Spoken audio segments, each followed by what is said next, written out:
What's good? It's your boy Lo, man, and we are back for another episode of The World According to Lo. That's right, man. If you do not know, my name is Aloysius Ballard. I am a filmmaker, a producer, creative director, award-winning in a lot of these categories. Stop the cap. Stop the cap right now.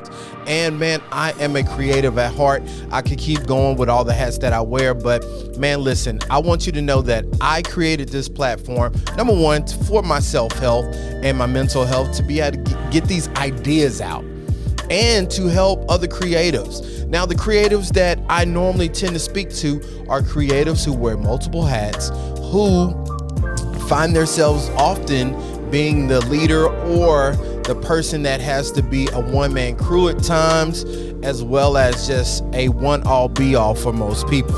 So with that being said, regardless of what you do, if you're creative or not, I am also into motivating people. I am a people catalyst. I like to call myself a people connoisseur, which means that I just like helping people to get where they belong. I'm not your guru and all that guy. I just give great advice. So pull up, get motivated, and keep building your path and your journey in life.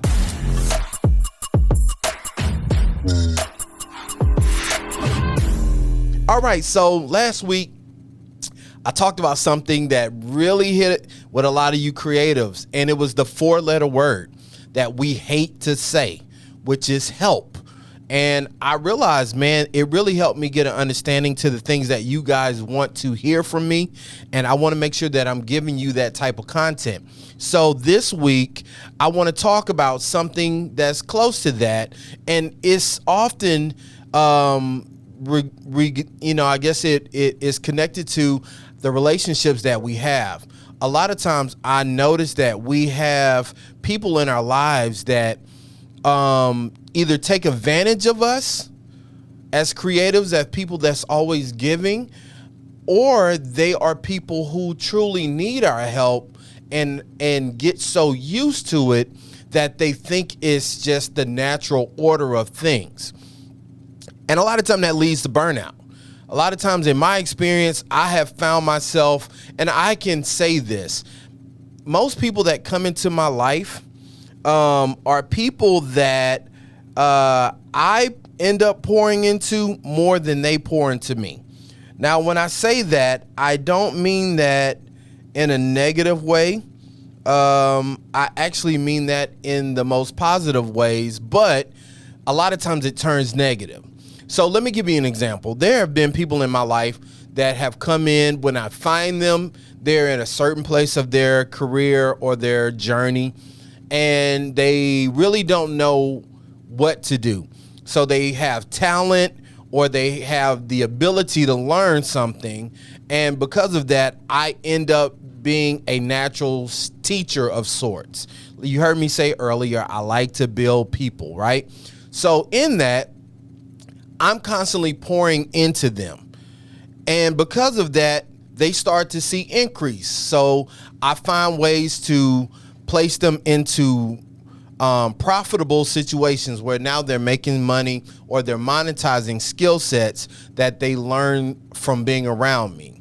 Now, this turns into a lot of times them feeling like I owe them that, or like they're showing up consistently is something that they should be able to have access to at all times.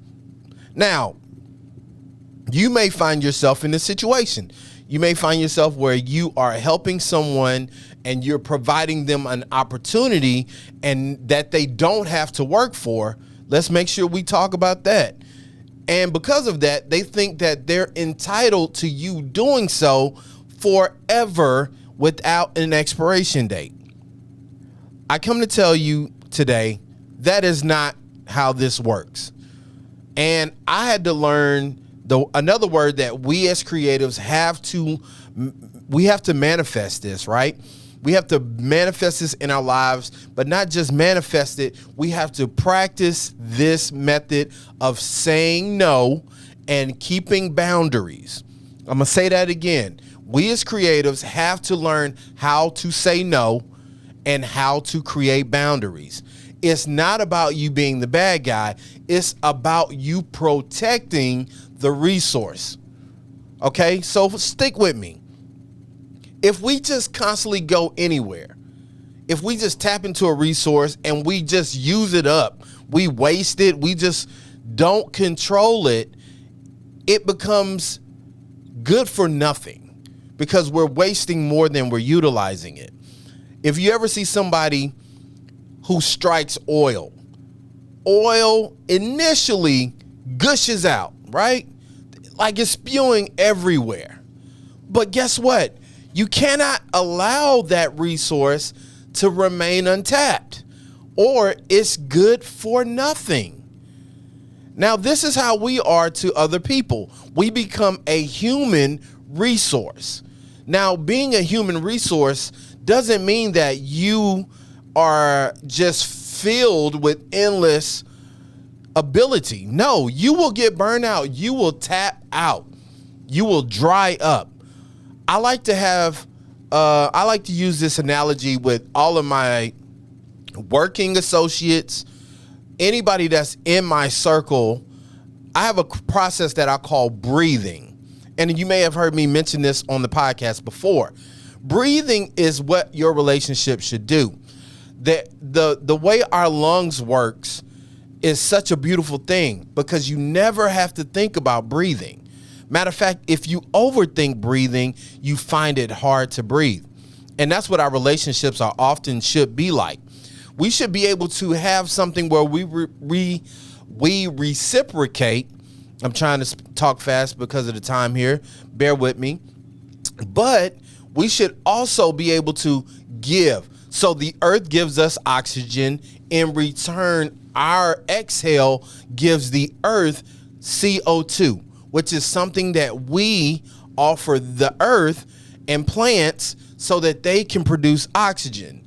Now, if you ever get trapped in a room that has no oxygen, you will suffocate.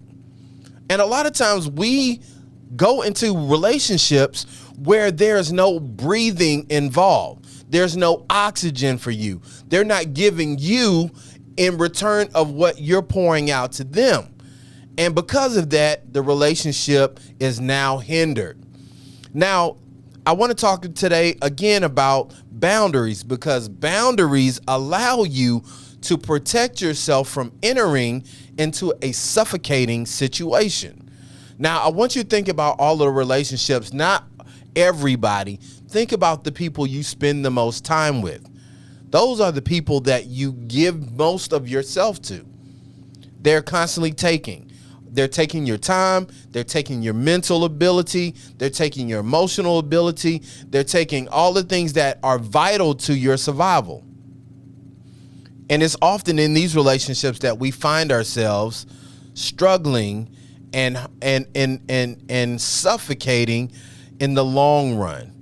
But I don't want you to be in that for long. I want you to work your way out.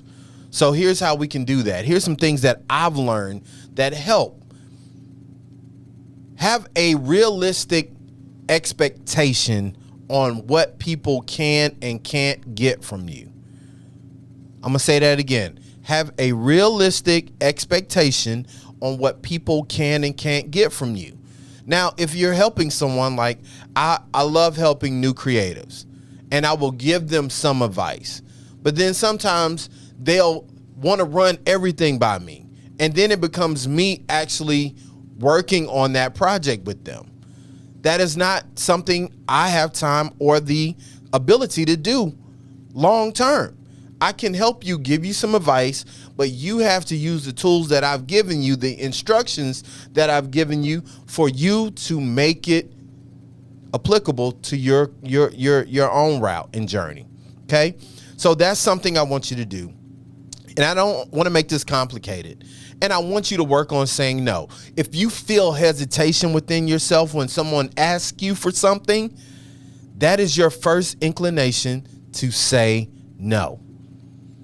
Sometimes you got to just trust your gut and say no. So I want to leave you with those two. I know I could go on and we'll talk about it in another podcast. But I want to leave you with those 2 steps. Be realistic about the things that you can actually give someone. 2, have the ability to say no when your instincts and gut tells you to do so. Okay? So because of that, I want you to always make sure that you're there and that you're building yourself as a creative. Now, listen, if you enjoyed this podcast, look, I hope you will consider subscribing. I hope you will consider doing things that will support, like maybe joining my Patreon. You can go to my Patreon by my website, aloysiusballard.com, or by looking me up on Patreon, Aloysius Ballard, and joining. It's as low as $5 a month. That helps me produce more content and things like this. And as you can see, man, I love pouring into people. So shout out to you for listening. And I hope you know that you matter and that your life is just what you make it. So go out there and increase your presence in this world. Until next time, man, it's your boy Lo. I really do. They're calling me. I really have to go do these other productions, these tapings I have to do. But I do appreciate you for pulling up. And until next time, man, peace.